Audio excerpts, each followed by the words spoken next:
I call this meeting to order. Welcome to meeting number 61 of the House of Commons Standing Committee on Citizenship and Immigration, pursuant to Standing Order 1082 and the motion adopted by the committee on Friday, October 7th, 2022. Today, we continue our study of the government's response to the final report of the Special Committee on Afghanistan.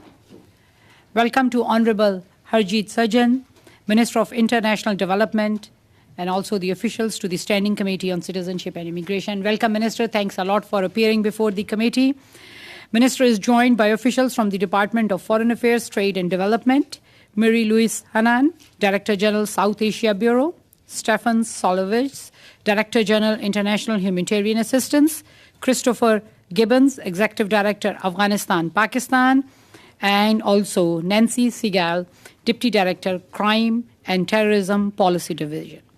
I would like to welcome the Minister and the officials to this committee. Minister, you will have 5 minutes for your opening remarks, and then we will go into round of questioning. You can please begin. Madame la Présidente. Yes. Point d'ordre. Point of order. Have the tests been done? Have the tests been done with the people who are joining us remotely on the web? And was it satisfactory? Is everything okay to go? Yeah. Thank you. And beforehand, so everything is good to go. Minister, please begin. Okay, Madam Chair, members of the committee, I'd like to begin my remarks by restating the Government of Canada's commitment to the Afghan people as they face a dire humanitarian crisis with the reversal of many of the gains made over the last 20 years.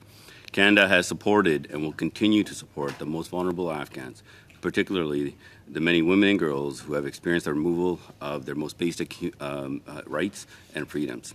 Our government is grateful for the work of the Special Committee on Afghanistan and its report and recommendations to provide further support to the Afghan people. We are taking a whole-of-government approach in responding to the committee's report. Now, this has and will continue to require a coordinated effort across several departments. Now, since the Taliban took over as the de facto authorities in Afghanistan, Canada has faced significant challenges in providing consular support to assist vulnerable Afghans who want to come to Canada and in delivering much-needed international assistance. We are witnessing the rapid... Il n'y a pas de traduction. There's no translation, Madam Chair.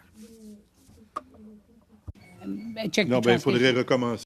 Can you begin from the outset, please? We did not have any translation. And then we will do. Madam Clerk, can you take it? Can you, Mr. Fortier, can you say a few sentences just to check the interpretation?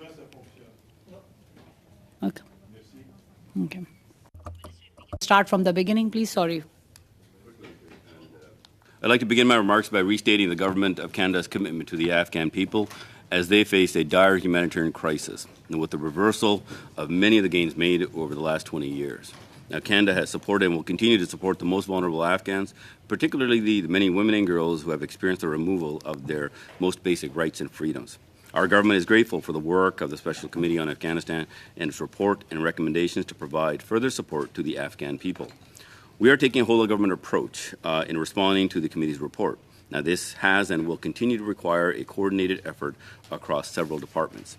Now, since the Taliban took over as the de facto authorities in Afghanistan, Canada has faced significant challenges in providing consular support to assist vulnerable Afghans who want to come to Canada in delivering much-needed international assistance. We are witnessing the rapid deterioration of human rights and freedoms in Afghanistan as a result of the Taliban's highly repressive and indefensible policies towards women and girls. Now, I'm here today to speak to the progress made on the recommendations from the Special Committee on Afghanistan on its final report. I want to highlight areas where Canada has focused its efforts since the tabling of the government response. Humanitarian conditions in Afghanistan have significantly deteriorated since the Taliban's takeover in August of 2021. We are now seeing over 28 million people, nearly two-thirds of the population, in need of urgent assistance. Now, this is up from 18.4 million at the start of 2021. Afghans are suffering one of the world's worst humanitarian crises, with needs emerging across all sectors, resulting in nearly half the population experiencing acute food insecurity. Canada has been steadfast in its continued support to the humanitarian needs of the most vulnerable Afghans, including women and girls. We have found ways to deliver assistance in this difficult environment through experienced international humanitarian organizations, ensuring that it reaches those in need. Now, in 2022, Canada provided over $143 million to support efforts in delivering much-needed emergency food and nutrition assistance, health services, emergency shelter, protection services in Afghanistan and the neighboring countries. We continue to offer our support as a nation in 2023, and I just want to state the Taliban's status as a terrorist group has imposed constraints on Canada's charities, non-government organizations, and government officials wishing to deliver aid in Afghanistan, as any taxes, tariffs, or fees paid to the Taliban would risk contravening the Criminal Code's counterterrorism financing provisions. And in March, my colleague Minister Mendicino tabled Bill C-41, an amendment to the Criminal Code that would facilitate our humanitarian, human rights, and safe passage work in Afghanistan by providing an authorization regime that could shelter Canadian organizations providing needed activities from the risk of criminal liability. Now, with this amendment, we aim to provide more flexibility to our partners to deliver on our humanitarian responsibilities while ensuring that Canada's counterterrorism measures remain strong and effective. Increasingly, the Taliban is restricting the rights and freedoms of Afghan women and girls, including their freedoms of movement and dress, as well as their ability to work in the profession of their choice or receive an education. And we are alarmed by the Taliban's decree of December 2022, which banned female NGO workers from providing assistance, which was subsequently extended to women working for United Nations agencies in April, particularly in light of the humanitarian crisis as well as the outrageous ban on women attending university. So the government of Canada has repeatedly, at the highest level, strongly condemned the Taliban's attempt to erase girls and women from public life in Afghanistan. As these increasing restrictions, Canada's support for Afghan women and girls has not wavered. Canada continues to advocate strongly for the full realization of Afghan women and girls' rights at every opportunity, including through outreach by our Special Representative for Afghanistan and our permanent missions at the United Nations in New York and also in Geneva, as well as through our civil society partners and on social media. Additionally, Canadian officials consult regularly with a broad range of Afghan women leaders, human rights defenders, in order to better understand their needs and how we can best support them. The international community, including Canada, is working together in a strong, coordinated effort to fiercely advocate for the rights of Afghan women and girls and to call on the Taliban to reverse the bans and protect the fundamental rights and freedoms of the Afghan people. So, Madam Chair, in conclusion, the Government of Canada is committed to do all that we can to address the recommendations made in the Special Committee's report. We remain committed to the people of Afghanistan and also for calling out the Taliban for its unacceptable repression and its rights against women and girls. Thank you for your time, and look forward to the questions. Thank you, Minister. We will now proceed with our round of questioning, and we will begin with Ms. Rampal-Gardner. Ms. Rampal-Gardner, you will have 6 minutes. You can please begin. Minister, my questions will pertain to a document entitled Visa Facilitation Letter that was sent by your former Chief of Staff, George Young, to Senator McPhedran, who then in turn sent this to several hundred Afghan nationals for the purpose of attempting to evacuate from Afghanistan. At the time that Mr. Young sent Senator McPhedran the facilitation letter template, were you aware that he had done so? So, Madam Chair, to answer the question very directly, I was aware that facilitation letters were used because of the obstacles that were in the way of getting people to the airport. But no, I did not authorize, nor was aware of how the dissemination of those letters were being done. So were you aware that Mr. Young had sent the visa facilitation letter to Senator McPhedran?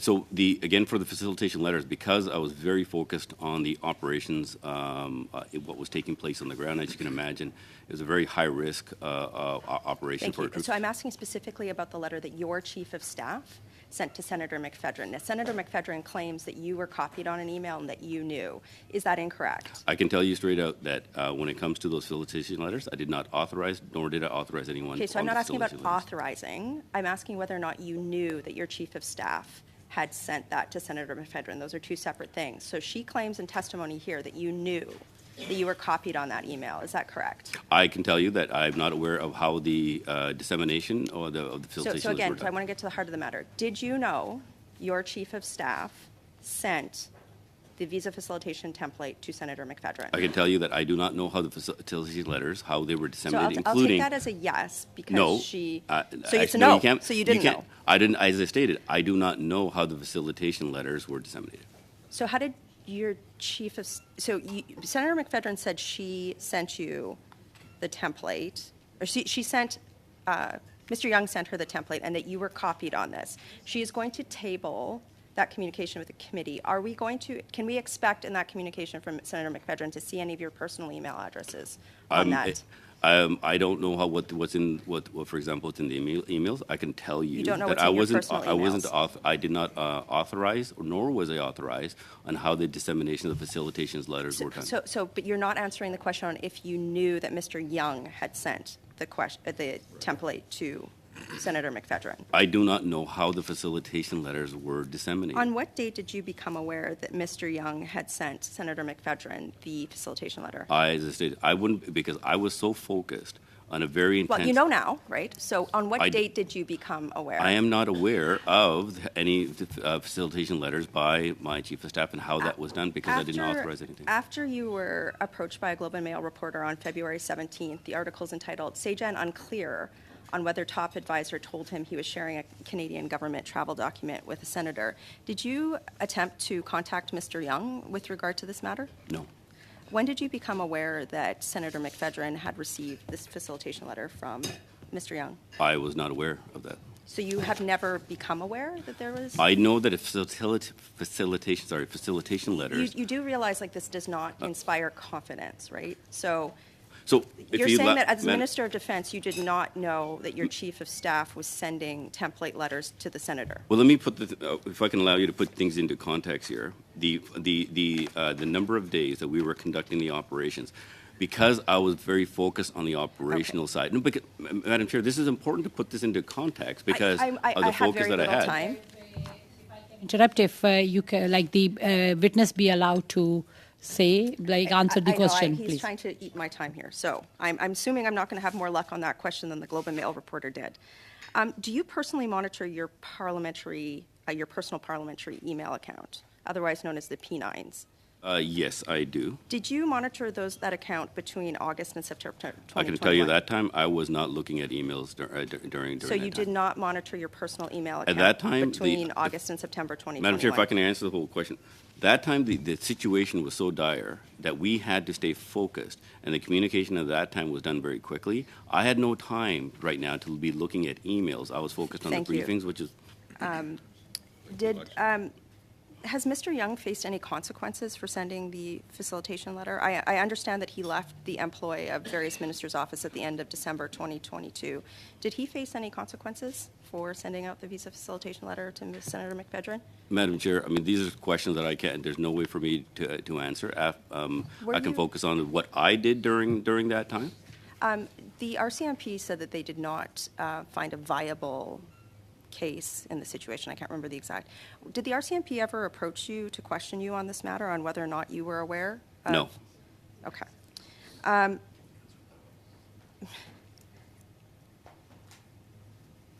Mr. Young sent this template to Senator McFedrin, who then sent it to a wide variety of people. And this was used to ostensibly get to Canadian soldiers, other people at the airport, Canadian staff. Did Mr. Young face any consequence for forwarding on a government letter to a senator that, in turn, with no security vetting of who got it, could have put Canadian soldiers or government personnel in danger? As Madam Chair, the questions that are being posed, there's no way for me to answer those. But what I can tell you, we were focused.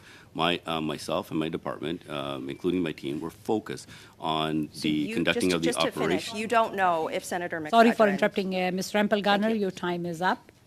We will now proceed to Ms. Kayabaga for 6 minutes. Ms. Kayabaga, you can...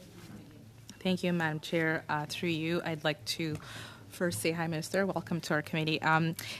Just going back to what my colleague opposite is asking, as she didn't give you a lot of time to be able to answer the questions that she was asking. if you can give me an idea of how many emails were you receiving per day during that time?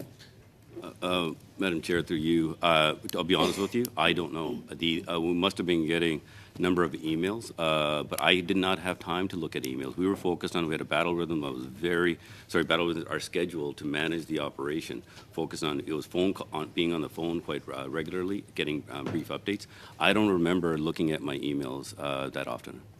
So it's only fair to say that you wouldn't have been able to track that email. And I'm only asking that question because it's been asked in this committee multiple times. Minister, the Taliban have issued over 7 decrees systematically targeting women and girls, including banning education for girls and women above grade 6. In April of this year, the Taliban banned Afghan women from working for UN agencies. And Afghanistan ranked last out of 146 countries on gender equality in the World Economic Forum 2022 Global Gender Index. Can you tell us more about how you feel when you see that the situation and the rights of women disintegrating and then at the national level in Afghanistan? And can you also speak on what the government of Canada is doing on this issue?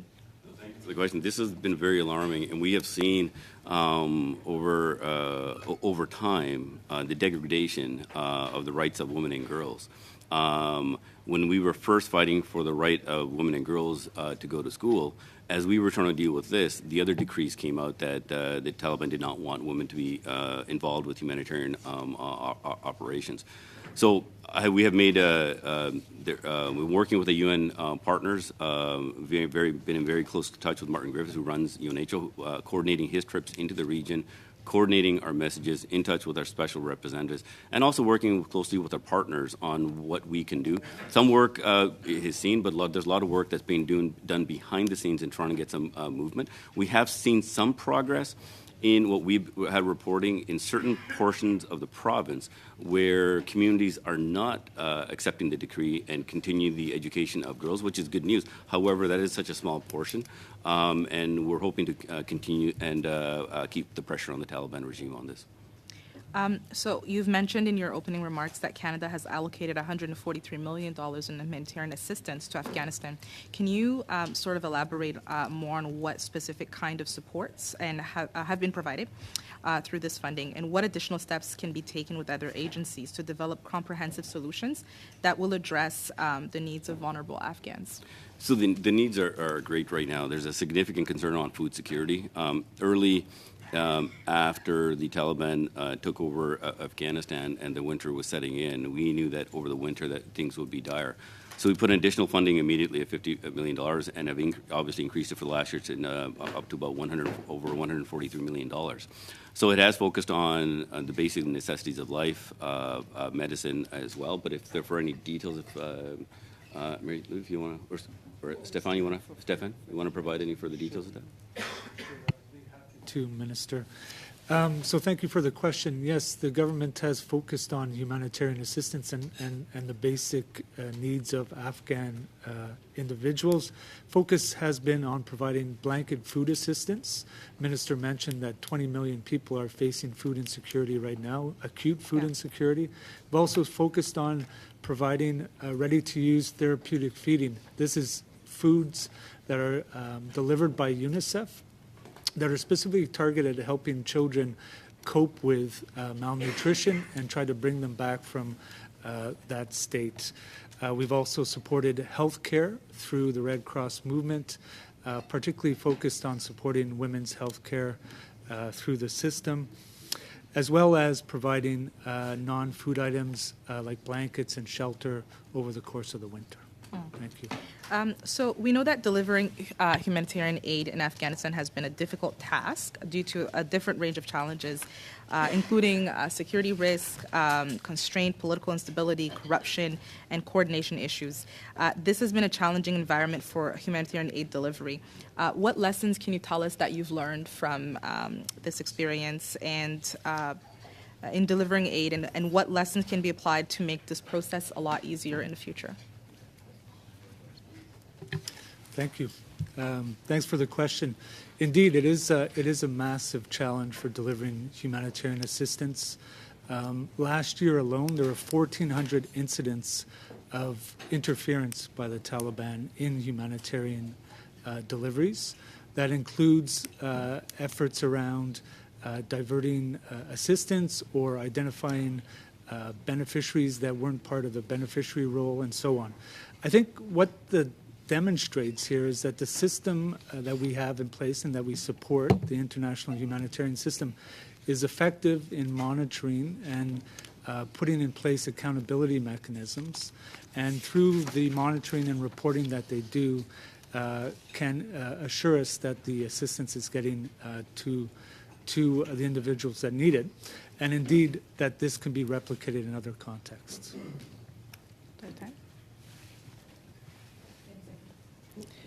Minister, is there anything else you want to add? I just want to thank you. Thanks. Brunel Duceppe, as he gets ready. Merci, Mr. Madame la Brunel Présidente. Duceppe, you have 6 minutes. Thank you very much, Chair.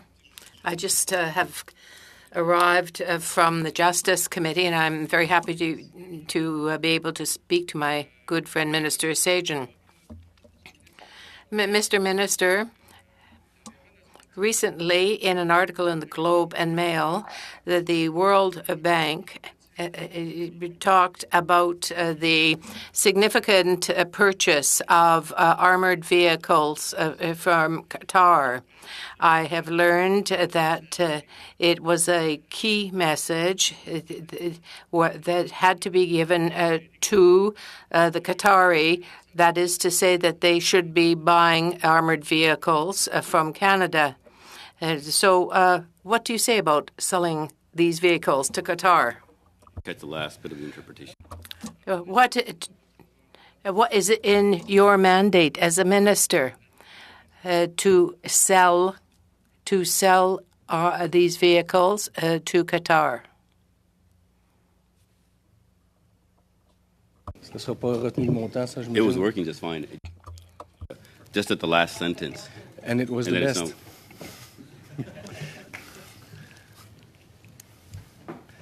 Alors, je recommande. Let me begin again, if you will adjust my time, Madam Chair. I'm still not getting anything. Can you hear me? 1, 2, 3, nous. 1, 2, 3, 4, 5, 6, 7, 8, 9. This is the English interpretation, 10, 11, 12. Ça marche. Is that one working now? And you'll give me back my time, Madam Chair. You've heard my preamble, did you not? En quoi est-ce que c'est dans votre mandat? So is it in your mandate as Minister for International Development to sell these armaments, these wheeled vehicles to Qatar? Referring to the my briefing binder. So when I go on trips, Madam Chair, and just for the committee, I mean, I usually have a binder like this for briefing notes. And in this case here, for my visit to Qatar, this was in my notes. But even with the good work that the officials do during my meeting, that advice was ignored and that was not raised. Donc, si je... So if I understand correctly, in your briefing book, it was indicated key message. But you, as minister who is responsible for the diplomatic mission that Canada has in Qatar, you did not pass the key message on as you were requested to do in the briefing book. So as I said, I have great respect for the department colleagues and the work that they do, but ultimately it's my decision on what is actually raised, and it was not raised. Est-ce que vous... Were you the only one on this diplomatic mission, Minister? Were you alone, or were you accompanied by others?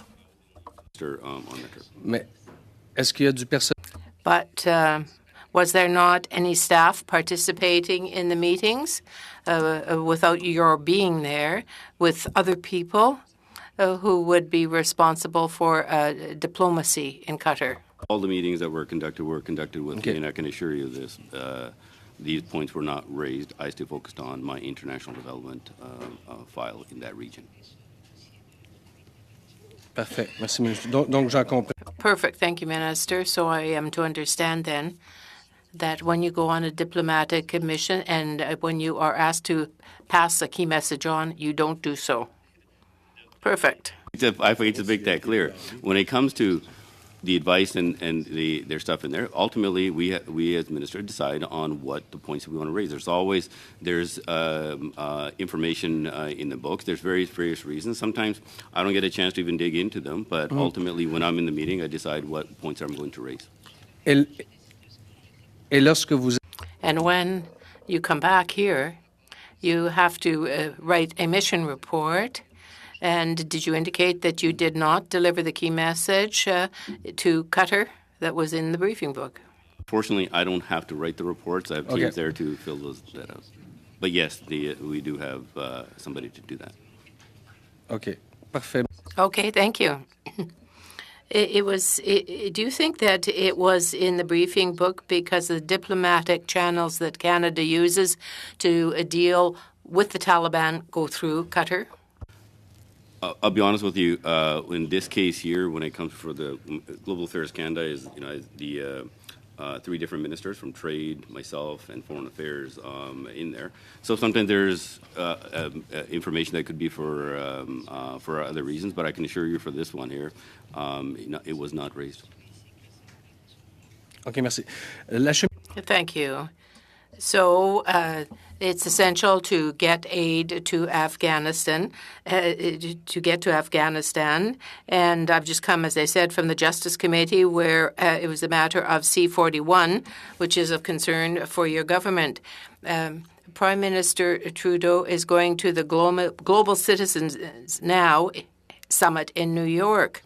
And what we saw in the budget was a cut of some 15% in humanitarian budget for Canada, by Canada, rather. And yet he's going to New York to be with certain musicians, actors, and so on to participate in this summit, this World Summit. Don't you think it's somewhat contradictory to have the Prime Minister go there when the budgets were cut here in Canada?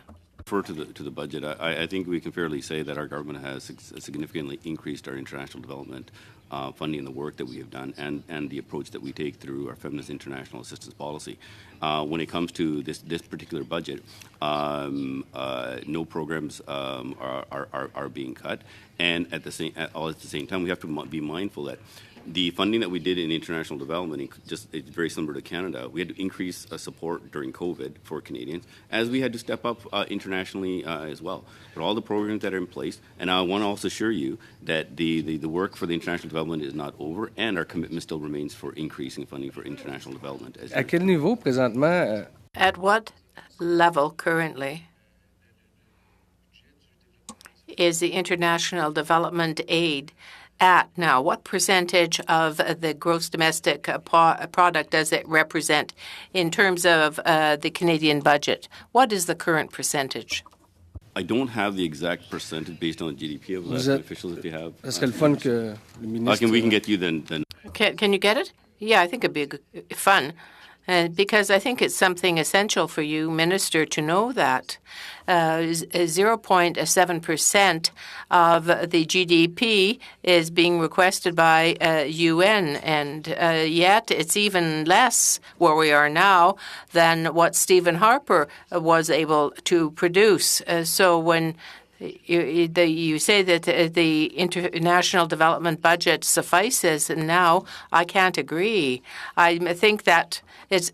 Time is up for Mr. Brunel Dessep. We will now proceed to Ms. Kwan. Ms. Kwan, you will have 6 minutes. You can please begin. Thanks very much, Madam Chair. And thank you to the Minister and the officials for being at the committee. I do want to get back to some pertinent points related to the evacuation effort, and more particularly with the Minister's former Chief of Staff's engagement in that process. Senator McFadden was before this committee, and she indicated very clearly to this question, was Minister Sargent aware that you were sending out these facilitation letters? And the answer was yes. So, Minister, can you advise the committee, were you aware of these facilitation letters, yes or no? I was not aware of Senator McFadden with disseminating facilitation letters. Okay. She then later on was asked a question about written correspondence related to this. And she indicated very clearly to that question to say that, quote, he was copied on the correspondence back and forth about what we were doing. So that was referring to you when we say he. And so are you advising the committee that you have not seen these emails? We get, at that time, we were getting obviously lots of emails at the time. I wasn't reading my emails. I do get lots of emails Okay. and probably CC'd on them, but as I told members of this committee, I was focused on the operational aspects of the Fair mission enough. at that time. So at the time you were busy, but since that time, it's now been some time since that fateful date. Can you advise, have you gone back to look at any of your emails? No, I have not. You have not. But assuming those emails are still sitting in your inbox, would you be able to table all correspondences that you have had that was copied to you from Senator McFedrin related to this matter? I'm sure that if there's any emails, I'm sure she would have already provided it, I'm assuming. Well, she has submitted documentations to the clerk, which has been submitted to translation. Committee members have not yet received them, but I think that would be really important for committee members to also receive them from you as well. Would you be able to table those correspondence for us for verification? Because I think it's important to know the truth and just to see what really went down. So would the minister be able to table those correspondence I'm happy to exchange with us? I'm happy to take a look if there's any corresponding emails that would be relevant to it. But I can assure you, at this time, I get CC'd on emails quite regularly on things, and even yes, at that time and yes, afterwards, thank as you. you also know, that I was also moved portfolios. Yes, thank you. afterwards. But I'm more specifically wanting to get the emails related to this particular issue because I think the heart of the matter is going to be important because throughout her testimony, she indicated that a variety of ministers were aware and were copied on this, and at no point were they advised to cease or was she advised to cease and desist. If in fact that is true, I think that's important information for committees to receive. So now the other issue that was indicated by the senator was that that there was a small group of people, an email exchange that was initiated by the then Minister Monsev. And your former Chief of Staff, George Young, was part of that communication. So, Minister, could you advise, were you copied on that exchange that was initiated by Minister Monsev? As I stated, I'm not aware of those emails, and I'm sure if there are those emails, they'll be forwarded to you by Senator McFedrin and Okay. others. May I also ask then for you to review your email exchange in your personal account because we're advised that this was sent to minister's personal account and to also bring forward correspondence related to this email that was initiated by Minister Monsev and the communication back and forth related to it. Now, the senator also indicated that she had copied ministers a rolling list of names of Afghans that received the revised facilitation letter. And so I'll ask this question as well, Minister. Did you at any point in time pick up emails with Afghans' names that was indicated would be receiving or have received these facilitation letters? I do not know the names. Everything was just for the context purposes. We were getting contacted, obviously, by many people, anybody that knows you or had contact. Okay. All those names were either given, the people were given the number that they can call, Okay. or the names Yes, were fed thank through you. the team Yes, into thank you, Minister. the multidisciplinary. Yes, I'm aware of the process. So what I'm interested in, though, are emails pertaining to the rolling list of names of Afghans that the senator might have copied you, if you could also provide that to the committee as well.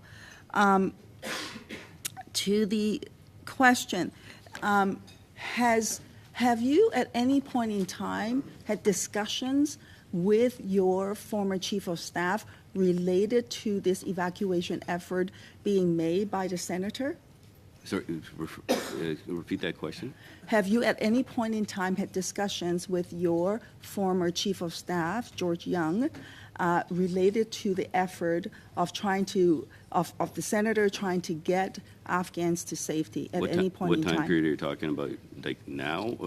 No, or this during would have been during the evacuation period. during the earlier days. It would appear that it would have been earlier in August, right around the time when these facilitation letters were issued, in and around that period. Just like others who were trying to contact me, I was either forwarded to my chief of staff or directly to the department where they can contact and send that information directly.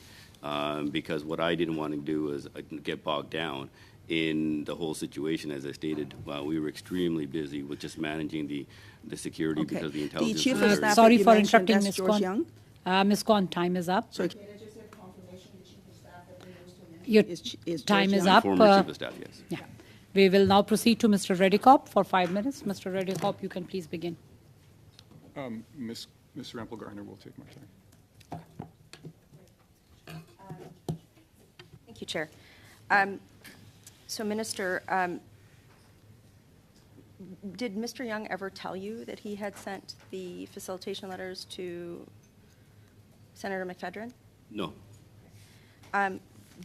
In the tranche of emails that my colleague mentioned were sitting in translation right now, can we, members of the committee, expect to see your personal email addresses copied on emails related to the facilitation letters that Senator McFedrin was sending out? There very well could be CC'd on it. You could be. Okay. During the time that she was issuing these facilitation letters, before or after, did you ever talk to Senator McFedrin on the phone or correspond any other way with her regarding the issuance of these facilitation letters? At what time period, sorry?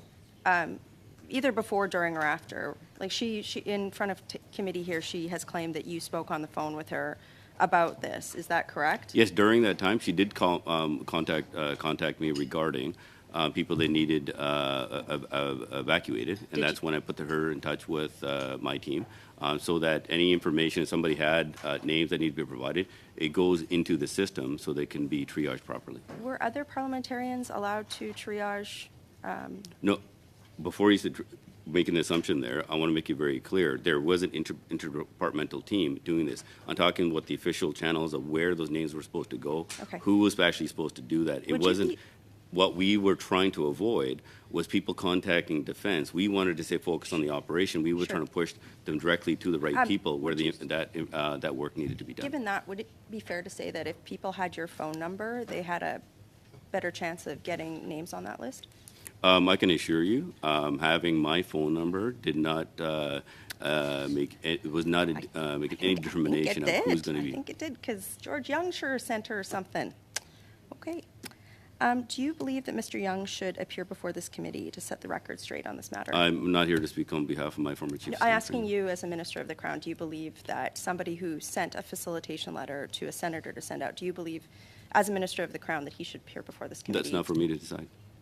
What is it for you to decide then, if not that? Well, Madam Chair, if you can ask a more Fair specific enough. question. So you and my husband both have something in common. We've served in Afghanistan, and thank you for that. You understand how imperative it is that government processes do keep our men and women in uniform safe. And this is why, for a variety of reasons, I have an issue with what happened here. Senator McFedrin has said that she would do this again. Do you think that what she did, issuing these letters, and in your words, without authorization, was ethical? I am not assuming what she did or did not do. I'm not here to investigate that. What I'm trying to say is I did not authorize anyone how the facilitation letters should be disseminated. Are you aware that she had authorization from any minister to do this? I did not aware of that at all. Okay. George Young got this facilitation letter from someone in global affairs. Are you or your department aware of who that person was? But the thing is, a lot of these questions you're asking me about what George Young did. I mean, I can't answer those questions. He was your chief of staff, so how can't you answer I that? don't. I am not overlooking onto my chief But of you staff. were. I was focused on the work that we're doing. My You chief of weren't staff. overlooking the your focus, chief of staff. To be honest, Madam Chair, if you really want me to get the details of it, we were monitoring intelligence. very closely on the threats that were coming hour by hour, and things were changing. But you- I had to stay focused on that. And Okay, great. Okay, yeah. thank you.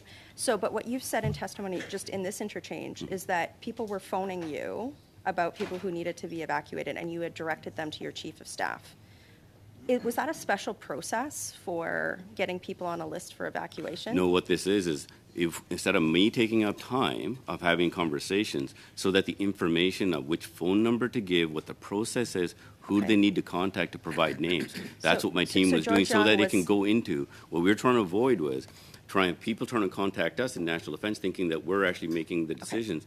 We were trying to push that into the interdepartmental process teams who are actually doing that work. So did Mr. Young act as a rogue agent then in this regard by sending that letter to Senator McFedrin? One thing I can say is my former chief of staff at that time worked diligently. But diligently on sending a letter that was that's altered very to Senator. that's unfair. Because No, but it's unfair what happened to all the people who came here, Minister, right? It is. So it's not time. Interrupting. It's not time. I at least have 15 seconds left. Yes, Thank you. I'll just say this. Do you actually think it's fair that 600 plus Afghan foreign nationals got a letter from a senator while your interpreter still languishes in Afghanistan? I'm not aware of that situation. Thank you. Thank you. We will now proceed to Ms. Lalonde for 5 minutes. Ms. Lalonde, you have 5 minutes. Thank you very much, Madam Chair, and through you, I want to say thank you to Minister for joining us today, and certainly for, as I'll echo with my colleague Assay, but maybe on a different tone, thank you for your service, because I know that you did 3 rounds in Afghanistan, and we thank you for that, sir. It's a real honor to have you with us. Maybe I'll ask you, my first question will be twofold. During actually the fall of Kabul, I would like you on record to say what was your role, and maybe share with this committee the biggest administrative and institutional difficulties that you have faced in our government. Thank you, Madam Chair. Through you, our role in national defense, and myself as the Minister of National Defense, was to coordinate with our closest allies to conduct the, first of all, actually even before the fall of Kabul, is to get the evacuation of our key personnel from Kabul. And then what we did was to reestablish the security with, at first focused with the U.S. and the British at that time, at the Kabul airport, get the safety parameters in place, and trying to support the other departments in getting the Afghans who had the appropriate, who are on the appropriate approved list, and get them evacuated out of Kabul. Thank you very much. Minister, I don't think it's a surprise, but I'll say it here. It's always an honor for me as a representative of Orleans, where I have the privilege to have longstanding military, but also veterans, but also a very rich Afghan community who resides. And I see women and young girls, and I think this is where my emotion comes, because I see them free and, able to go to school and access the very best of what Canada can offer. There was a key recommendation in the reports that was tabled. Could you share with us maybe some of the response from those recommendations that were on the Afghan report for the increase, particularly on the aid and the support to women and children and young girls who are definitely right now the prime targets of the Taliban regime? Yes, no, thank you for the question. The support, even with our challenges within our criminal code, we were able to still work with close UN partners to deliver emergency support. And in fact, actually, in the early days, things were working reasonably well to get support to other areas, because certain portions of Afghanistan were now actually safe to travel to. as reported by some of the UN agencies. It's only afterwards, after some of the edicts, what has made it very difficult, the prevention of girls going to school. We were still focused on getting humanitarian support, and now with the recent edicts, it is making it extremely difficult. And if you don't mind, just on your previous point talking about the veterans, I do want to just put on the record the absolute amazing heroic work of all the Canadian Armed Forces members. And I know personally some of the work that was done, that their story will never be told, but I want to acknowledge it for the record that some of us do, and that we appreciate what they did during that time. I thank you very much for that, and I will echo this as I go home and sometimes talk to our Legion and some of our veterans. I'm very proud of a number, Minister, 30,000. There's a little over 30,000 Afghans who can now call Canada home. And that's always, I think, a reflection of the work that's been done by our government, by people from everywhere in bringing these people. And I had the great pleasure of actually welcoming some of the Afghans newcomers here. But there's a particular thought that I think I was part of it also, which is C-41. And I would certainly like you to share a little bit with our committee. What does it mean for you in your current role, this new bill that's being introduced, and how quickly we should pass it? Again, I also just the opportunity to thank all of you for your work on this. This legislation, Bill C-41, is very important. What this will allow us to do is allow agencies who want to work in Afghanistan get the approval process, and so they can conduct their work. It will allow us to reach more people. I said, regrettably, we're having some even with the challenges, we are focused on trying to deliver support as much as we can. We wanted to be able to not just focus on humanitarian work, we want to focus on education. That is still open, but at least with the legislative changes that eventually will get done, will allow us greater capacity to do more. Thank you. We will now proceed to Mr. Brunel-Desaep for 2.5 minutes. Mr. Brunel-Desaep. Thank you very much, Chair, for your information, Minister. I've just come from Justice for C-41. It's taken 15 months to draft an extremely short bill, about a page. And then there's a filibuster. So, maybe you would like to comment on that. But let me ask you this. Your mission in Qatar is really bothering me. You didn't give the message in Qatar. Why did you not do that? Because you didn't agree with Canada selling these armaments to Qatar? We were focused. The message that I was focused on. We talked about the challenges of what is taking place in Afghanistan. We talked about how Qatar we can work together on education around the world. Sorry, Madam Chair. Mr. Minister, we have less time in the bloc than other parties. Just yes or no. You, as Minister of International Development, do you agree with the fact that Canada is selling arms to a dictatorship like Qatar? Are you? I just want to get clear on the questions here, just for in case there's an issue with translation. Are you asking me that I should be sending these key messages? No, je vous demande. No, I'm just asking you if you agree with the fact that Canada sells armaments to Qatar, which is a dictatorship. Let's be clear about this. Foreign workers, women repressed. Do you agree with Canada selling weaponry to that country? What I can say, Madam Chair, is any work or the selling of weapons that we do around the world goes through a very strict regime that is done through other ministers who have the appropriate authorities and human rights. So you agree? Vous êtes d'accord? Do you agree or not? That's really what my question is. We have a good system in place Comme ministre du Développement International, credibility. vous êtes pas... As Minister of International Development, can you not have an opinion on the sale of arms? Allow the Minister to answer the question. Please, yeah. You have 10 seconds left. Comme ministre du Développement international, As Minister of International Development, you are incapable of telling me that Canada should or shouldn't sell weaponry to a dictatorship. International development, I'm focused on international development and making sure that Feminist International Assistance Policy has vous savez que les armes créent des crises humanitaires. You know, weapons create humanitarian crises. And you have 2.5 minutes. Thank you very much. Just want to be clear with your former chief of staff's role then.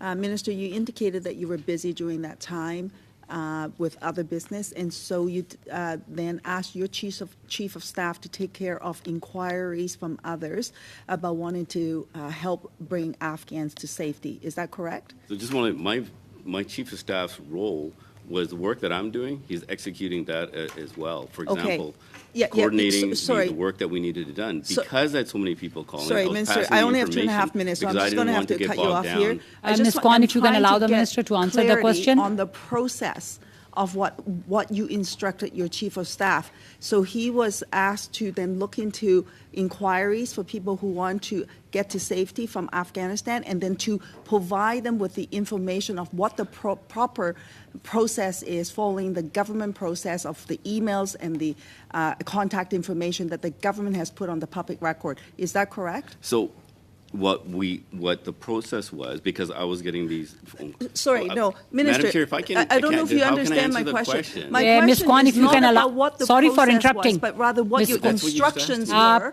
for your chief of staff. Ms. What were Kwan, your instructions? If you can allow the Minister to answer the question. Yeah. I think opportunity should be given to You're asking me a the question. Minister to I'm answer the trying to question. tell you not only what because I can only tell you what took place.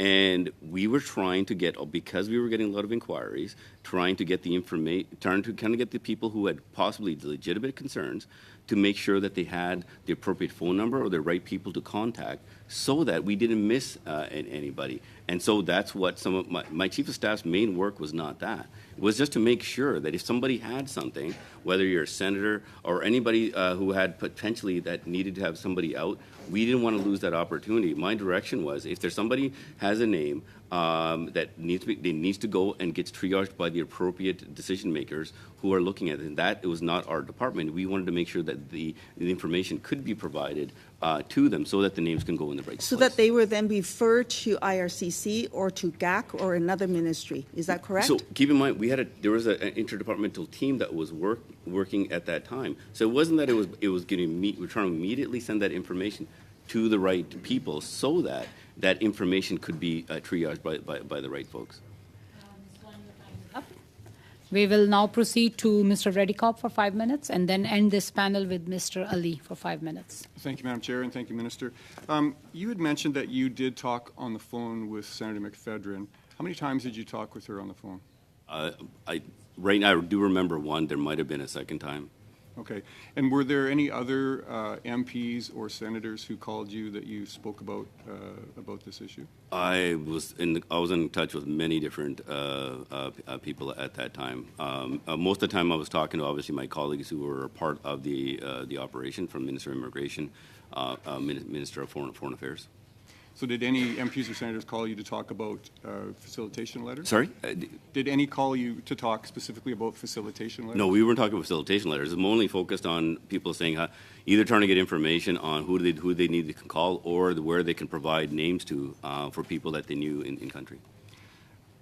You said that you mentioned you were busy during this time and you spent a lot of time dealing with different issues. How much time a day did you spend on this issue? On what issue? On the Afghan issue. It was almost 24/7. It was. I could tell you my routine. It was literally. No, I don't need the routine, but okay. 24/7 is good. And you're telling us that during that time you did not check your emails. No, I did not. So how did you do your job if you don't check your emails?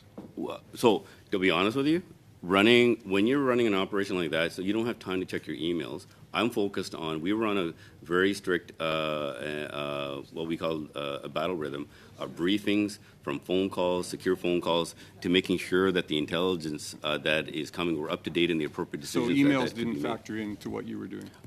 No, right now is the way I look at it from emails, I did not have time to look at emails at that time. So when the election was called around that time, what happened to the number of hours a day that you were spending on I this? was 24/7 on this. So the election had no impact on No, your not work? me. No. And when did you cease working on this? I only when the final flight out of Kabul was done. That's when we conducted, I think, a couple of days of the work. Then that's only then that I started going into my campaign. Did you, looking back on this, do you have any regret that you didn't know about this, that you didn't read those emails, that you didn't see this? I mean, people were affected. Do you regret that it wasn't shut down, that it wasn't caught and flagged? I'll be honest with you. My main focus on this one, and Madam Chair, please let me finish on this one. The facilitation letters. I know where you're trying to go with this, and in trying to find some type of smoking gun. We were focused on trying to get as many people out. I have no regret for how the process was going. In a crisis situation, everybody has to stay focused on what you're doing at that time. And I'm just very thankful that our troops did amazing work and that we didn't lose anybody.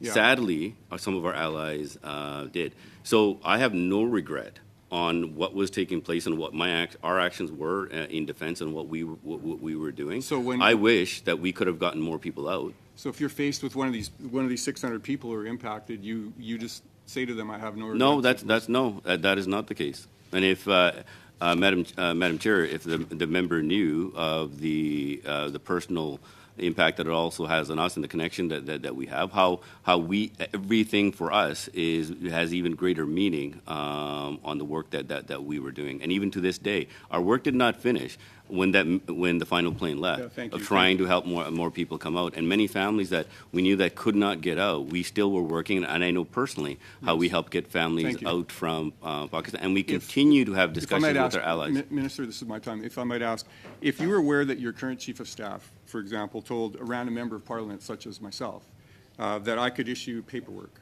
on my own, let's say for the crisis in Sudan that's happening right now, what action would you take?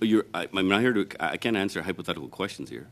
Okay, so let's ask another question then. So you know, in hindsight, now you know from reading news and whatever else what happened, and you know that the senator's involvement. Do you think in any way that the senator should be censured? I mean, there's ethics codes that we have. Are there any actions you think should be taken with this? I don't know where the investigation is for it. I was told that it was continuing, and I'm not going to comment on where this is going. What I can tell you that yes, it does need to be looked into in terms of if there was facilitation letters that were inappropriately given out. So it's something that, as a parliamentarian, I need to be briefed, or I need to know that this is not something that I should be doing? Is that what you're saying? Sorry, I'm not sure how. If this was something that was done by me, would that be wrong to do? As I said, it would be wrong for anybody to do if you didn't have the authority to issue any type of documents that you weren't entitled to give out. So if in fact. Sorry for interrupting, Mr. Reddycop. Time is up. We will end this panel with Mr. Ali for 5 minutes. Mr. Ali, you can please begin. Thank you, Madam Chair. Through you, Madam Chair, thank you, Minister and officials, for being here today to share your knowledge and experience with us. Minister, I know there were so many questions were asked from you, and you were not given the opportunity to respond to it. Is there anything, especially with the facilitation letter, would you like to add your response so you can have that opportunity? Thank you, Madam Chair. The situation when we were setting up the security at the Kabul airport, as I was trying to say, that because we were literally monitoring hour by hour the different changes, and there were obstacles that put into place as people were trying to get to the airport. There were checkpoints and roadblocks conducted by the Taliban, and it became a significant challenge. People who actually, we knew that some of the people that we needed to get out could not get through. And this is when I was advised that there are what's called a facilitation letter that can be issued so they can get through those checkpoints. But I was also advised there is another process that takes place when you are able to get to the airport, and apparently there's another authorization that is given before somebody comes out. But I'm sure my colleagues officials who have come here before have explained that. That's when I became aware of it. And it's actually only last week that I got a little bit more thorough understanding of how this is done because of previous crises.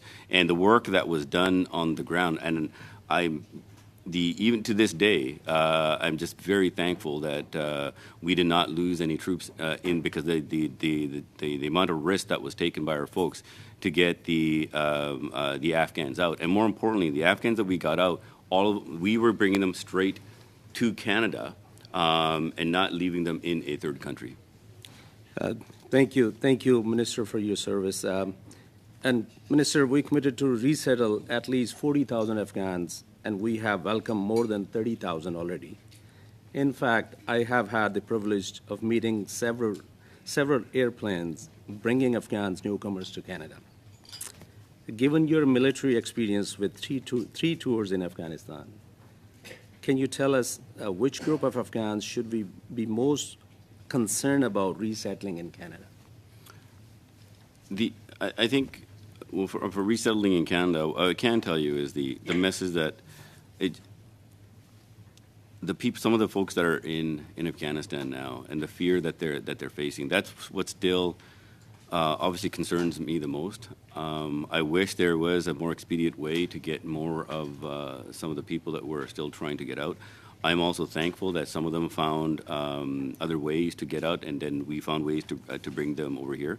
And then the last message I want to leave is that we are not going to stop even now on trying to support the Afghans and bring them back here. And I'm also thankful for some of our allies who I've met with personally, and I think when we met with the Prime Minister in Pakistan, to making sure that we can expedite their exit permits for some of the Afghans who have made it across the border. And Minister, I have heard that some UN organizations are considering making the continuation of their operation in Afghanistan conditional upon women being permitted to be employed by them. As the Bill C-41 allows the Safety Minister to impose condition is an authorization to provide humanitarian assistance, is Canada considering making women staffing a condition of a Canadian assistance? What are the pros and cons of requiring such a condition? So we are going through the pros and cons with our trusted allies. When I was most recently in the region, I spoke with our special representative and the special representatives of other countries to get the other nations' perspective as well. Personally, we do need to put some conditions on if we're going to get the Taliban decrees removed. And my message has been from the beginning, even when we served in Afghanistan, sometimes it felt like we were caring more about their people. All we want to do in Canada is help the Afghan people and making sure that everyone is helped out, especially women and girls. And we call on the Taliban regime to remove those decrees, to make sure that everyone is helped, and at the same time to making sure that girls get the education that they deserve, that their country will be actually better off and more successful if they allowed this. And this has been shown in many other countries, but I'm happy to say there is portions of Afghanistan that are not following the decree, and I commend those people for doing so. Yeah, your time is up, Mr. Ali. With this panel comes to an end. On behalf of all the members of this committee, I want to thank the Minister for taking out the time out of his busy schedule and all the service he's doing for the Canadians. So we will suspend the meeting for a few minutes so that Minister can leave and we can have the other officials join the panel. So with that, the meeting is suspended. Thank you.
In this panel, we are joined with the officials. Thank you to everyone for joining us in this meeting.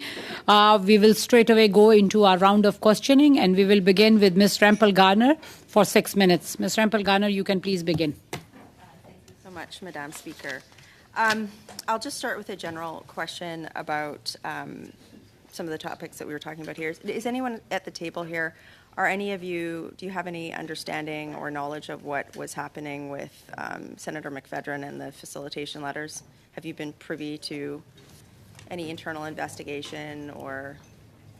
I guess we can all speak individually for ourselves. For myself, I have not. Okay. No. So nobody at the table here has, okay. So I guess what I'd like to do then is go through, are you familiar with the recommendations of the special committee from Afghanistan that we are studying here? Yes. Okay. I'm just wondering, given your experience with the evacuation from Afghanistan and the report's findings, what advice have you provided the government in terms of recommendations for implementations of some of those recommendations, particularly with special mechanisms to evacuate persons in emergent situations? And have those mechanisms, are they being utilized in the situation in Sudan?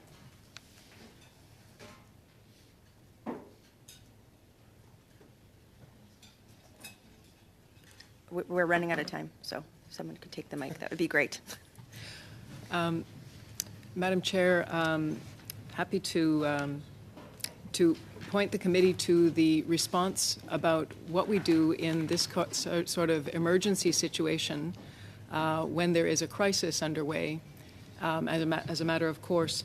And I believe our Assistant Deputy Minister for Consular and Emergency Matters did appear before this committee in the March session. I don't have the date, but the response that she gave at the time about how we followed the procedures that are in place stand, and I would refer, Madam Chair, to the response provided by our ADM for Consular and Emergency Matters.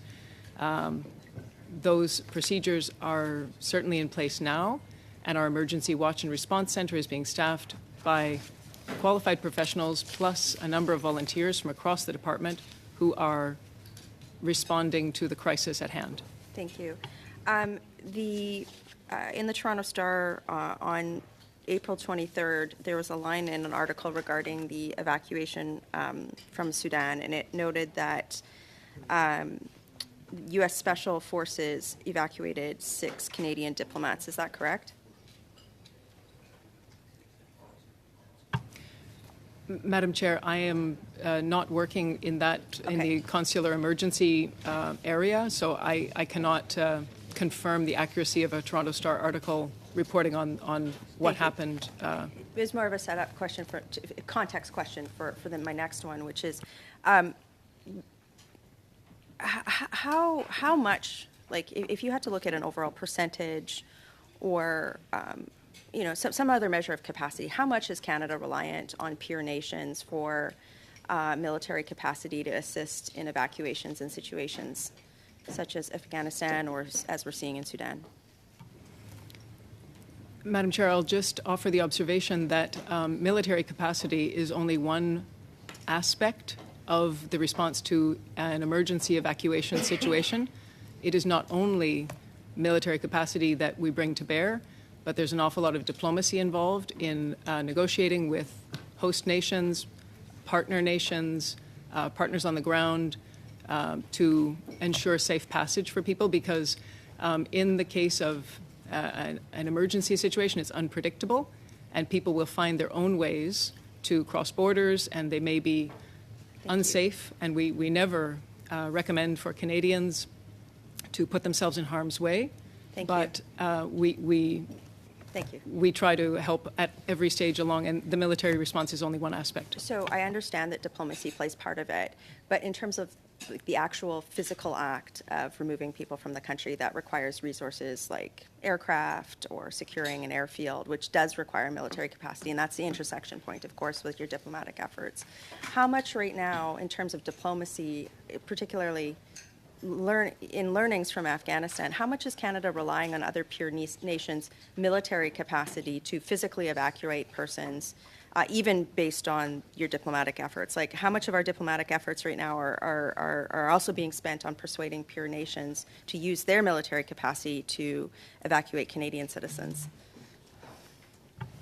Madam Chair, I'd refer to my previous response in that I believe the military response is the military capacity, or that aspect of evacuation is really only one part of the response. It is not only this mechanism that is used, so I'm afraid that I'm not able to respond to estimating a percentage of reliance upon other nations. As some of our persons who have responsibility for that diplomatic capacity, do you find that Canada's lack of military capacity in physically, the actual physical evacuation component, either of Afghanistan or as we're seeing Sudan now, is that problematic? Like, does that provide an additional barrier to evacuating Canadians quickly in a situation like this?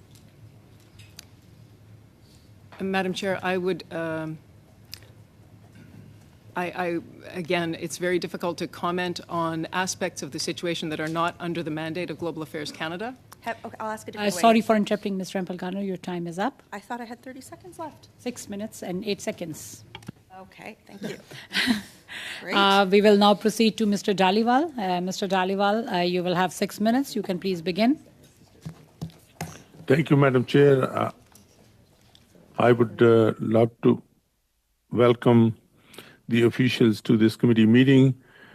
Madam Chair, I, along with many of my constituents from Surrey Newton, are concerned about women and girls' rights in Afghanistan. I would like to ask through you from the officials if they could speak about some of the challenges that women and girls are facing in Afghanistan, and the restrictions and hurdles they currently face, and what we are doing to overcome those. And my second question will also be related to minorities, and many of the people from different faith groups have come to me, that people with Christian, Sikh, Hindu faiths, their places of worship are bombed, by Talibans.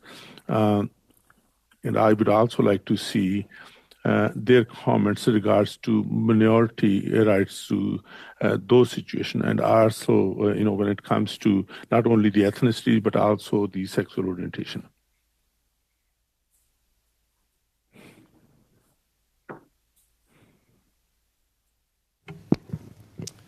Thank you, Madam Chair, for the question. Yes, the issue of women's and girls' rights and of minority rights is a deeply distressing one, as I believe the Minister mentioned during the previous session. The Taliban have been very systematic and continue to be very systematic about their erosion of all rights and the erasure of women from Afghan society. And that's ranged from restrictions on movements, from access to education, access to jobs, not least of which most recently been the banning of women for working with international and national NGOs, as well as most recently for the UN. And as we heard in the previous session, the UN is very, very actively engaged with us and all international donors in terms of seeking a reversion of those edicts that the Taliban have decreed.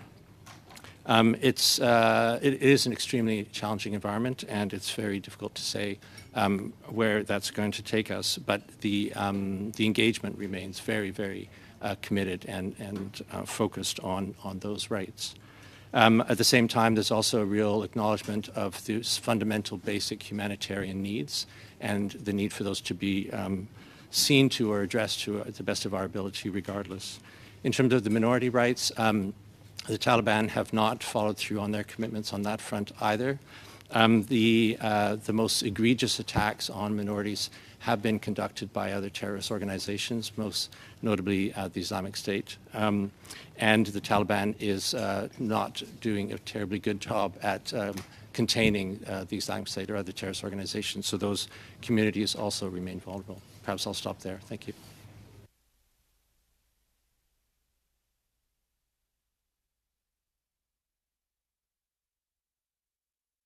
Thank you, Madam Chair. Over the past 18 months or so, I would like to have a sense from the officials what our government has done that has impacted the lives of women and girls and minorities, when it comes to delivering humanitarian aid into Afghanistan. Thank you for the question, Chair. Madam Chair, as I've mentioned in previous interventions, Canada has been a significant donor for humanitarian assistance in Afghanistan. Our focus has been on food security and responding to the needs of the most vulnerable. Because of the nature of the repression of women and girls in Afghanistan, they are indeed among the most vulnerable, and the assistance we provide through our humanitarian partners are focused on responding to their specific needs. As I mentioned, food security is one of those needs. We also support significant funding to medical assistance to maintain medical facilities and the delivery of medical services to the population, but particularly focused on women and girls' needs as well.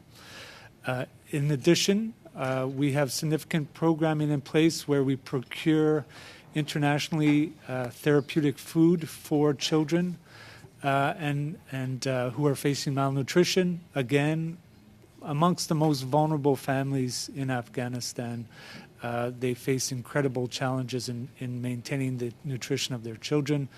The support that the Canadian government provides in procuring and distributing these life-saving therapeutic foods are important for supporting the most vulnerable. Thank you.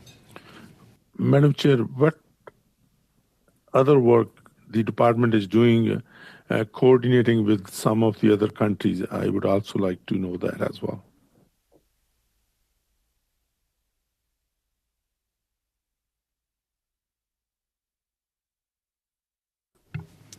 Thank you for the question. Canada is very much part of the international donors and special representative and special envoys group and discussions that take place. We have our special representative based in Doha, where there are about 17 or 18 other counterparts based there. They meet regularly, both amongst themselves, but also with the UN and implementing partners. They meet as required and in smaller groups with the Taliban to convey particular messaging. They also interact with a range of other Afghan counterparts, including women's rights defenders. So there's a coordination Sorry for component and interrupting, Mr. Gibbons. Thank you. Time is up for Mr. Dhaliwal. We will now proceed to Mr. Brunel Desep for 6 minutes. Mr. Brunel Desep, you are up next. Merci. Thank you, Madam Chair. Thank you very much. And thank you all for being with us this evening for this important study. I want to thank you for the work that you do because it can't be easy every day what you do in your department. I admire you greatly. I do have a question which is quite easy for you to answer. Since our NGOs, our Canadian NGOs, can no longer do their work in Afghanistan because they're being prevented from doing so because of the conflict with the criminal code, have you had to cancel contracts with the NGOs since the fall of Kabul because they couldn't do their work on the ground? I think that my colleague Nancy would be probably the best placed to answer your question. Whether or not we had to cancel contracts.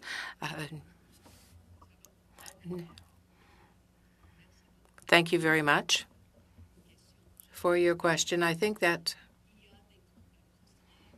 there were some constraints. There are constraints with the criminal code. That's very clear. But what you can, there are things you can do to get around the constraints, and that is what the government has done with humanitarian aid. I will continue in English. I am not privy. I'm on the counterterrorism policy side. So I know that with regard to our assistance, there were mitigation measures put in place that allowed for our assistance to continue. I'm very sorry. Je crois que notre collègue. I think that our colleague Stephen probably would be better placed to answer your question. I think perhaps there was a misunderstanding of the question, perhaps because of language. I don't want that taken away from my time, Madam Chair. Restart. Ben oui. Yeah, we'll add a little time. Yes. Okay, merci. Donc, je répète la question. Let me repeat my question. Did you understand my question initially? Yes, I did. We had agreements in place with partners already. Those agreements continued until their end. What we couldn't do is start new contracts. We could not put in place new programming with NGOs, and that was the constraint that we were living under with the law as it currently is in place. So that was the challenge for us, and that's why we refocused our efforts. And, well, all our efforts are now through multilateral organizations. We could not support NGOs as a result.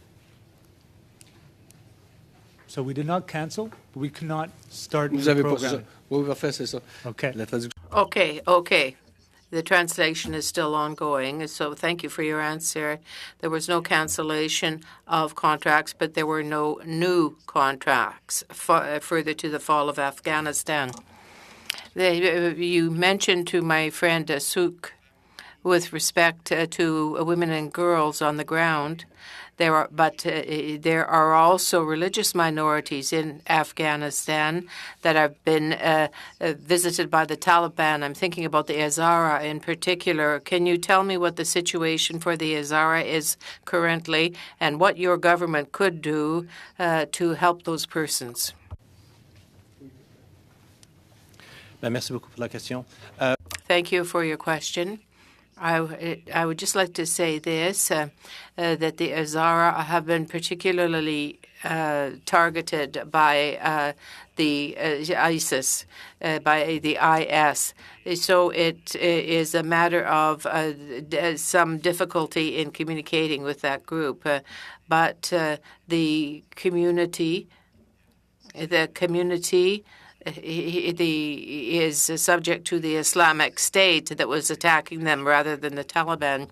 Yes, but since the fall of Kabul, have you had any difficulties? Has the Taliban communicated with the Azar community? Not to my knowledge, but there are no protections in place that should be there, perhaps. I agree. Well, we have different opinions on that. The human rights experts that appear before the Human Rights Committee may have said differently. With respect to the government's response now to the Special Committee on Afghanistan, what measures have your departments put in place to implement the response to our recommendations?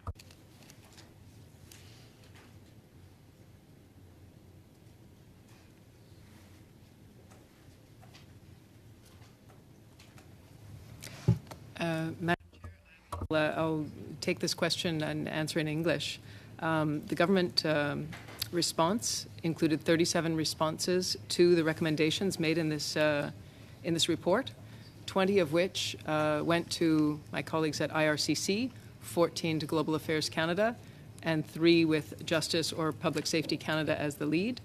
And we have an extensive table of the recommendations, the response, and the status. It is very detailed, but Global Affairs Canada has taken responsibility for these 14 recommendations, and those are the ones that are being implemented, including within our department to continue to, we've got progress on humanitarian response, progress on responding to the ongoing requests, and in a number of areas.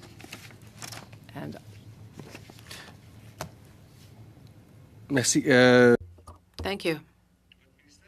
Your department is responsible for supplying humanitarian aid in Afghanistan through international organizations because C-41 is still not passed, and therefore Canada can't do it on its own. Do you have a mechanism for evaluating what is being done by these third-party organizations? How do you know that the aid that you are sending will arrive? So indeed, we have our aid is very focused, as I said, on a few key sectors, food and nutrition being one of them, as well as healthcare.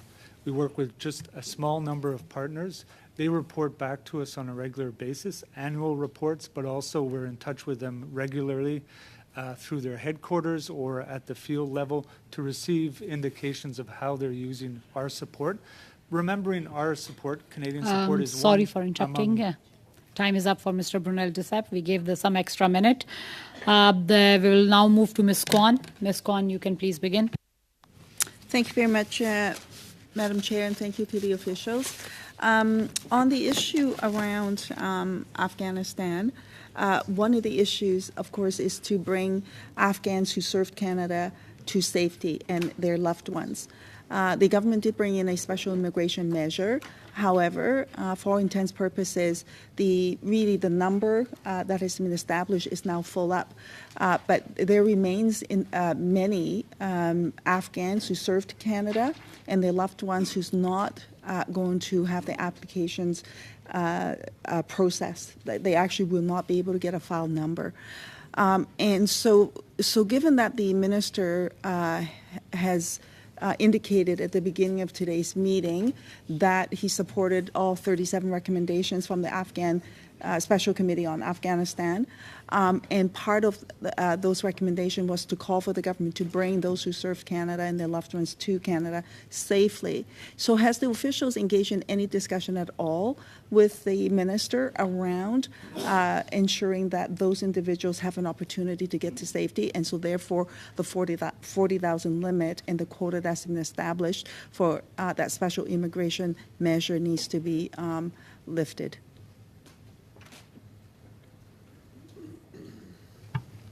Thank you for the question. Madam Chair, the interdepartmental effort continues to fulfill the commitment to bring 40,000 Afghans who are eligible under this program to Canada.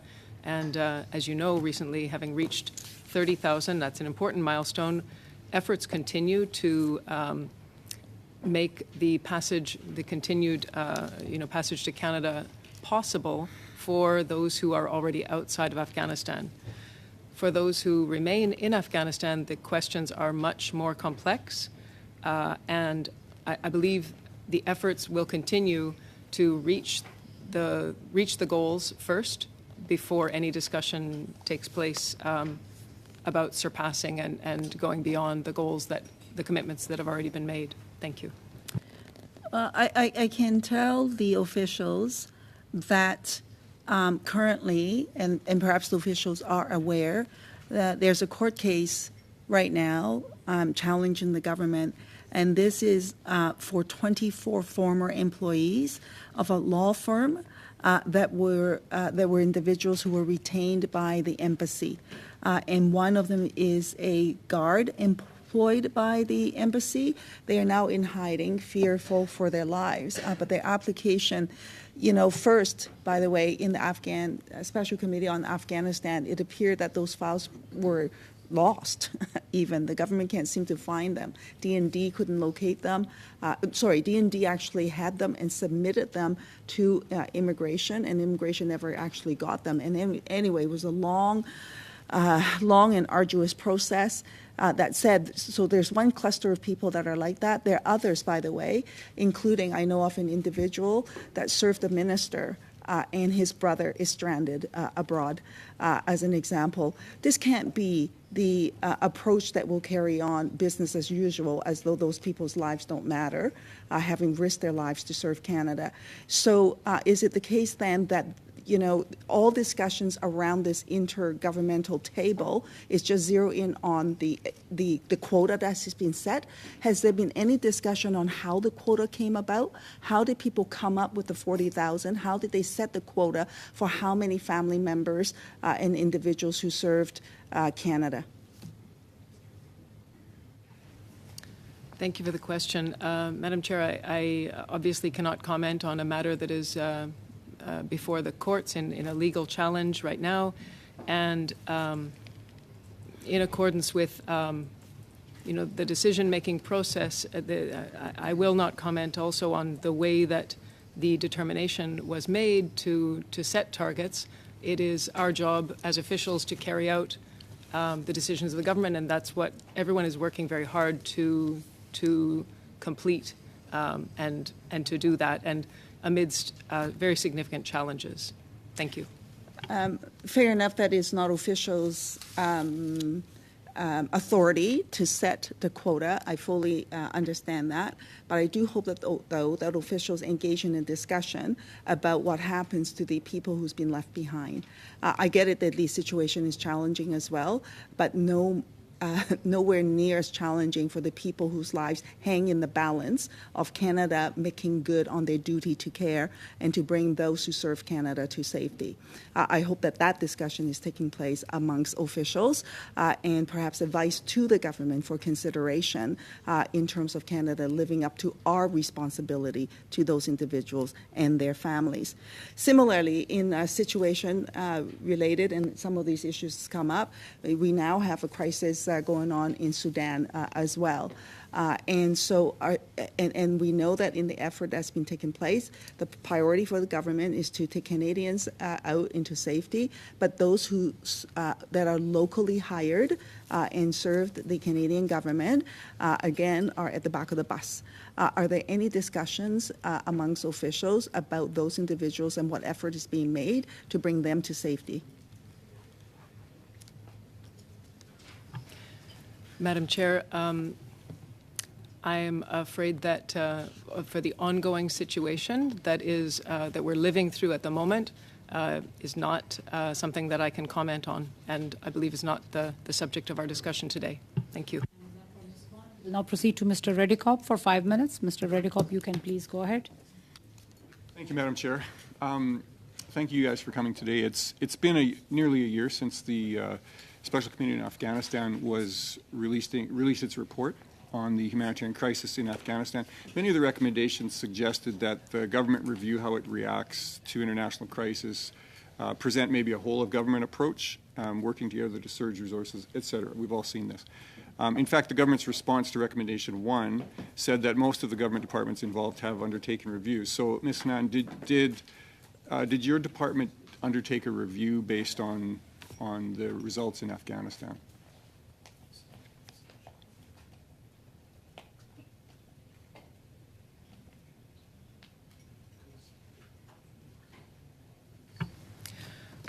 Madam Chair, thank you. I could comment that definitely Global Affairs conducted an after-action review, as is customary after any kind of emergency evacuation, and it just seems that we are conducting after-action review after after-action review in the past few years because there are so many competing global crises that we have to respond to. In this case, certainly one was completed, and an effort was made to identify strengths and areas for improvement of all of our internal operational readiness and effectiveness, as well as the coordination that we do across the whole of government. So was there a report or some kind of a document that was created out of that?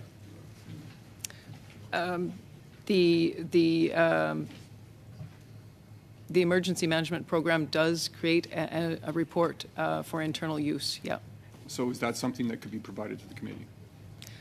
I'm afraid that I can't answer that question, but I could go back and check with our officials responsible for consular and emergency management on Madam Chair, that question. Can we push that question back to the officials? I'll ask the clerk to find out. Thank you. As you know, there's a crisis in Sudan right now, and we're hearing that Canada has no ability to evacuate its citizens. We talked about that a bit before. Does your department have staff in Sudan, or did your department have staff in Sudan?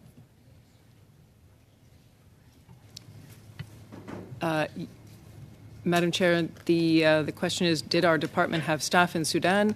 And I can confirm that we had a mission in Juba in South Sudan. And have those staff members been evacuated out of the country? Madam Chair, like many Canadians, I've heard on the media. I mean, I can confirm that yes, it's been reported that several of our diplomats have been evacuated. And were those staff evacuated on Canadian Air Force's planes and equipment? Sorry, I don't have the specifics about the evacuation, but I can say from Khartoum, we did have staff in Khartoum that were engaged in GAC business, in global affairs, diplomats. How they got evacuated, I don't have that information ourselves, but they were evacuated. To your knowledge, does Canada have the ability to go into Sudan and airlift Canadians out? Not a question that I could answer, sorry. Okay. So what was the complexity, I guess, of getting our people in your department out of Sudan most recently? I'm afraid that the people who have been called as officials to this committee today are not the people who can respond to the questions. We would like to be as helpful as possible, but we have not been involved in the response to this particular crisis, nor are we the geographic or sector experts in the current crisis. As you know, there's a strike going on right now. How has this strike affected your department's ability to deal with situations like the one that's going on in Sudan right now? Madam Chair, I can offer a perspective that personally I have observed a number of volunteers coming forward and helping with the response to the current crisis. I've seen that we've set up our Emergency Watch and Response Center, and from the geographic area where I'm responsible, a number of people have come forward to do extra duty, and I see them working on extended schedules day in, day out. The strike is another situation which we're managing, but I have not seen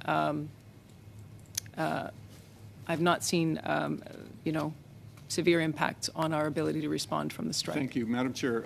I would like to make a motion. Can I make a motion? Your time is up. We will now proceed to Mr. Scott Prelegia.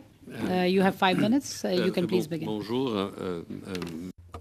Good afternoon, and thank you, Madam Chair. I should say from the outset that I'm not a permanent member of this committee, so I apologize in advance if my questions are repetitive at a certain level. But I'd like to speak about Bill C-41 and the solution that it is intended to bring to a very difficult situation. I'm not the only person to note that there's been a great deal of correspondence, maybe over the course of a year, if not more, from people concerned about the situation in Afghanistan. Many people have written to me to ask for an exemption to help those who need help in Afghanistan get help. Can you give us an example or an idea about the difficulties that you meet that are being met now on the ground in terms of delivering humanitarian aid in Afghanistan? Can you draw us a picture about that situation, about the difficulties that have to be faced on the ground to help the Afghan people?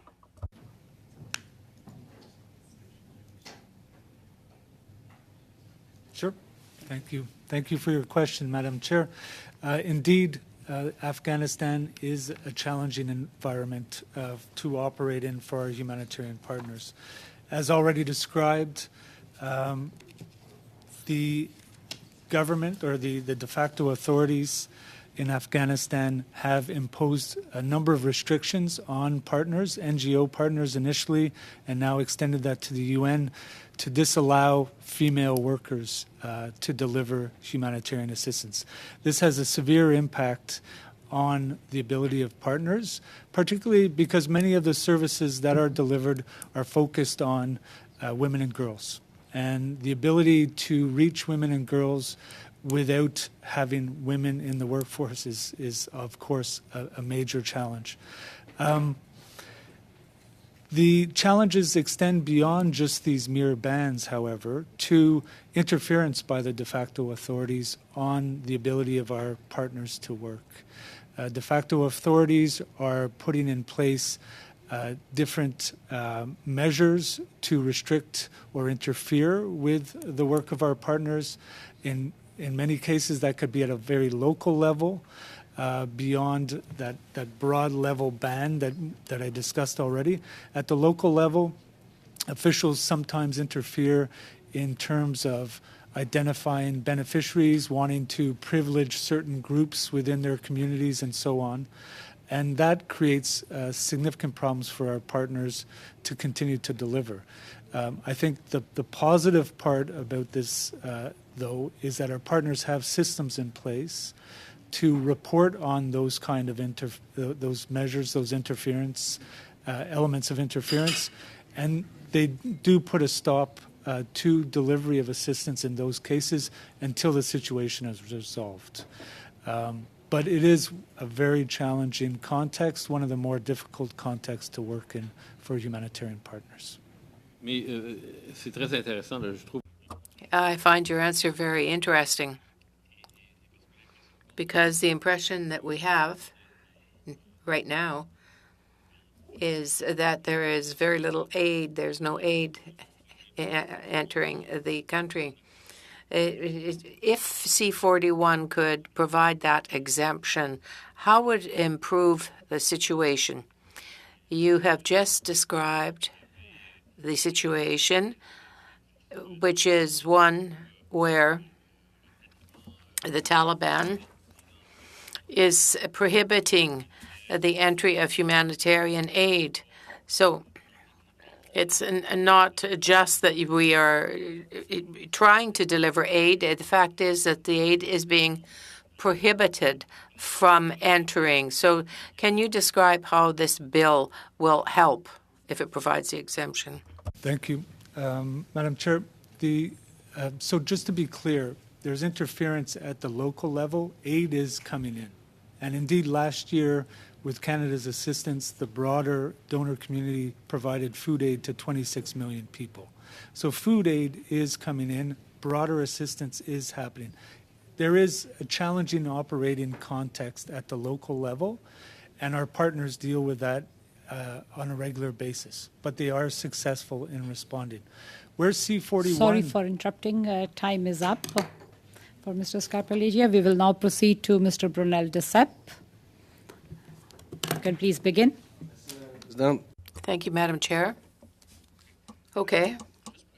Just to be clear, because I'm working on this matter for a year and a half, C-41 is not an exemption at the present time. The NGOs have to make an application, have to prove that there is a need. So the burden of proof is on them. What do my friends have to say about that? Okay, so just to be clear, when I talk about humanitarian assistance, I'm talking about the broad international humanitarian system that's in place that is providing multi-billion dollars worth of support. If we're talking just about the Canadian response and Canadian partners, that's something a bit different.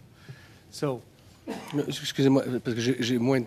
I have less time than my colleagues, less time than the Liberals and the Conservatives. But challenged because of C-41 right now, and we're challenged because of the counterterrorism law, which we've discussed already, and maybe my colleagues would like to go down that road. Yeah, thanks very much. Thank you for the question. For sure, there's very many challenges. This is a unique situation where a terrorist group is in control of an entire country. So NGOs have been operating in areas that are high conflict with terrorist activity for a long time with effective mitigation measures to manage the criminal liability risk of actually through their actions. The humanitarian action itself is legal. It's the payment to terrorist groups that is illegal. So yes, you're right, the authorization regime is not an exemption. It is an authorization regime to protect those NGOs from that criminal liability, the unavoidable benefit from them, and the purpose is to facilitate the actions of the NGOs. Okay, la question aurait pu être. Well, my question could have been answered by yes or no. I don't want to spend a lot of time. NGOs are wondering why an exemption was not clearly created, as has been the case in other countries. 2615 of the UN provides for a clear exemption of the NGOs. And that was so simple. Why didn't we do the same as Geneva? But all the departments... Time is up. We will now proceed to Ms. Kwan for 2.5 minutes. Ms. Kwan. Thank you. I just want to ask about the intergovernmental department efforts. For the Special Committee on Afghanistan, one of the recommendations was for the government to actually review the undertakings with the Afghanistan situation and to propose recommendations as well as a review of what worked and what didn't and what needs to be improved on. So that work, has that work been done in your department? Thank you. Yes, the government response was tabled, I think, in October 2022, and a number of items that Global Affairs Canada is responsible for have been worked on in the intervening time since that crisis. And yes, I can confirm that a number of reviews have taken place, including examining the interdepartmental effort in a situation that is as large and complex and involving so many departments. Yeah. It's normal that it takes some time to review how we would improve our response. Yeah. So with respect to this department's response, is there a separate individual report related to that that's been completed? And if so, can that be tabled to the committee for review? Thank you. I believe this is very similar to a question which was asked earlier about the after-action review, and I've responded that this review has been completed for Global Affairs Canada, and I am not aware of the status of the report or whether that is something that can be shared, but we will endeavour to take that back to the colleagues that are responsible under the emergency management and consular management part of the department to follow up and ask whether that is something that can be shared. Well, thank you. I'll just read onto the record recommendation 1 the latter part of it. It says, furthermore, that the Government of Canada, while protecting any security clearance requirements, share the full outcome of its review with all relevant departments and agencies and summarize the review's main findings in its response to this special committee's report. The government accepted these recommendations. So if these reports have been completed, none has been tabled that I'm aware of. And why is that? Sorry for interrupting, Ms. So Kwan. that's what I'm concerned about. Yeah, Ms. Kwan, your time is up. We will now proceed to Mr. Redikop for 3.5 minutes, and then we will end the panel with 3.5 minutes from the Liberal side. Mr. Redikop, you have 3.5 minutes. Thank you, Madam Chair, and I'd like to put this motion on notice. That pursuant to Standing Order 1082, A, the committee extend the total number of meetings currently allocated to the current study regarding the government's response to the final report of the Special Committee on Afghanistan by 1 meeting to be held prior to June 1, 2023, and B, Mr. George Young be invited to appear for 2 hours at a date and time to be fixed by the Chair, but no later than June 1st, 2023, to discuss matters related to the current study. Thank you, Madam Chair. I'd pass my time to Mr. McGuire. Thank you, Madam Chair, and thanks to my colleague. Sanan, you mentioned earlier the diplomacy involved in some of the discussions that have taken place. And amongst, I believe you mentioned various departments. Can you just elaborate a little on that as to what you mean by diplomacy involved and to the extent, and how that is developed through the different departments and how many are involved? Madam Chair, could I please just seek a clarification if this is pertaining to the Afghanistan situation in August of 2021, or is this a broader question? Just a broader question in reference to your comment in your opening remarks there, or your first answers in regards to the diplomacy involved.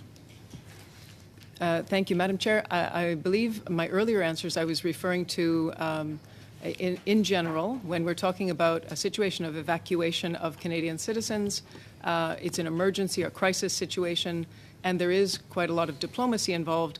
And generally, this, what I mean by diplomacy is our interactions with other countries. So as part of the mandate of Global Affairs Canada and our 170 plus locations around the world, we establish relationships with host governments and with a number of government departments wherever we're located, and we really use those relationships when a crisis emerges, and we also use our relationships with the diplomats who are representing their countries in those locations to see if we can work out solutions and be as helpful as possible and bring some of those relationships, turn them into solutions that we can find to assist Canadians who in a time of emergency or in a time of crisis.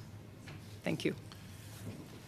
And then you made reference to, in regards to reliance as well, and I'm not referring to just Afghan or even the Sudanese situation that's arising right now, but has any of that had any ties to situations in the Ukraine as well?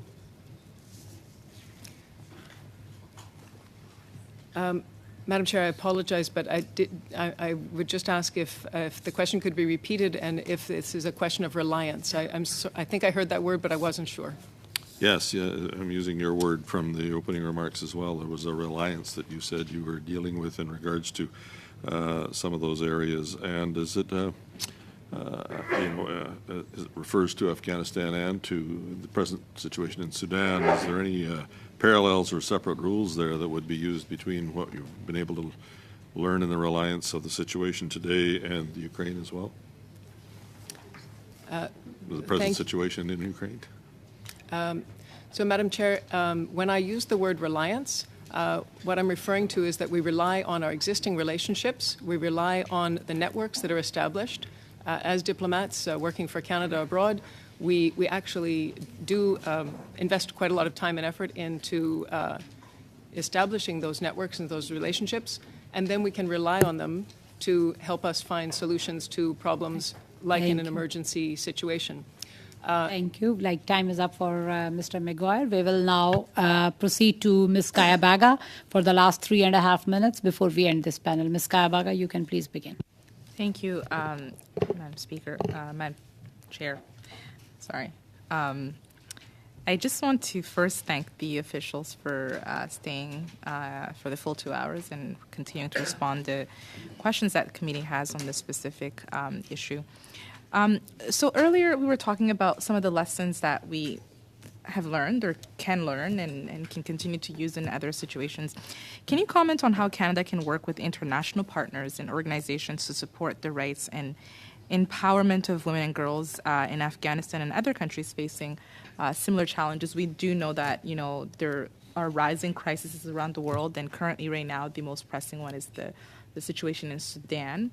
Connecting to my question earlier on some of the lessons that we are learning and we've learned, what are some of the bridges that you're looking to continue to build with other countries and organizations to make sure that we're there for women and girls in situations like this?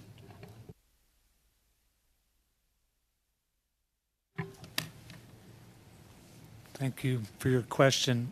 And indeed, this is a focus of a lot of work on the humanitarian front. There might be other answers from my colleagues here, but on the humanitarian front, our focus has been continuing to learn how to improve the protection from violence during crises like this. It's an unfortunate outcome, and actually the targeting of women and girls during crises like this. And a lot of the focus and a lot of the efforts that we spend as a country and within the international sector, looking at how to protect women and girls in these contexts and advance their rights through international humanitarian law, by supporting partners that advocate for their rights, that are indeed remain on the ground in situ during conflicts to advance and try to protect women in these contexts. Thanks.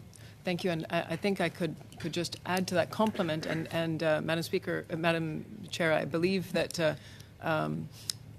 you're looking for examples of ways that we engage with other countries. I think a very good one is through our Ambassador for Women, Peace and Security. So that's really a mechanism that is very effective in bringing the focus to conflict situations and other crises around the world, and looking at how we can engage using a feminist lens and to consider the unique impacts on women and how women can engage with other women in order to find solutions to the challenges and to finding a way forward, again, using diplomacy. I also am of the same opinion that when it comes to conflicts and resolutions and countries that are experiencing war, I believe that women should be at the forefront, and they're not yet, because they have a lot to lose. Women lose their children, they lose their homes, they lose their community, they lose so much. And they're not part of the conflict creation, but often are removed from those conversations. I really appreciate you commenting on that and talking about the importance of keeping women at the forefront. So I don't have another time to make another question, but thank you so much for taking these questions from us. With this panel comes to an end. On behalf of all the members of the committee, I really want to thank the officials for staying with us for the 2 hours and answering all those questions.